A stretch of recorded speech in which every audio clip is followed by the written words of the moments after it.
4-5 दिवस झाले आपण एक पण व्लॉग अपलोड केला नाही आहे. याचं कारण आपल्याला व्हिडिओमध्ये सांगतो. तर जय श्रीराम मंडळी, स्वागत आहे आपल्या व्लॉगमध्ये.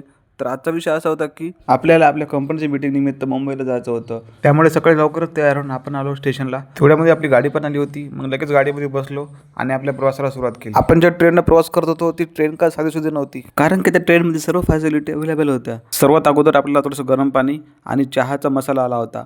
अशा प्रकारचा पण चहा असतं मी जीवनामध्ये पहिली वेळ बघत होतो, कारण की आपल्याला इथं न गॅस होता न काही होतं. त्यांनी फक्त आपल्याला गरम पाणी आणि चहाचा मसाला दिला होता, ज्याला असं एकदम मिक्स करून तर चहा बनत होता. तर म्हटलं बघावं कसं बनते चहा यामध्ये. थोड्या वेळ मिक्स केल्याच्या नंतर आपण टेस्ट करून बघितली.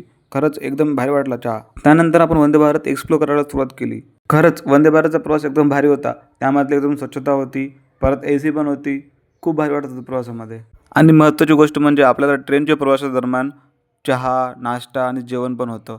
त्यामुळे एकदम प्रवास भारी वाटत होता. आणि आश्चर्य तेव्हा वाटलं जेव्हा आपल्याला न्यूजपेपर वाचण्यासाठी आला. म्हटलं भाऊ एवढं फॅसिलिटी कोण देते. तेवढ्यामध्येच आपल्याला नाश्ता पण आला होता. त्यामुळे पेपर साईडला ठेवून आपण लगेच नाश्ता करायला सुरुवात केली होती. नाश्ता बघून एकदम भूक वाढली होती, कारण की नाश्त्यामध्ये आपल्याला भरपूर चांगल्या चांगल्या गोष्टी खायला आल्या होत्या. लवकरच आपण नाश्ता आटपला. नंतरची जर्नी बघू पार्ट 2 मध्ये.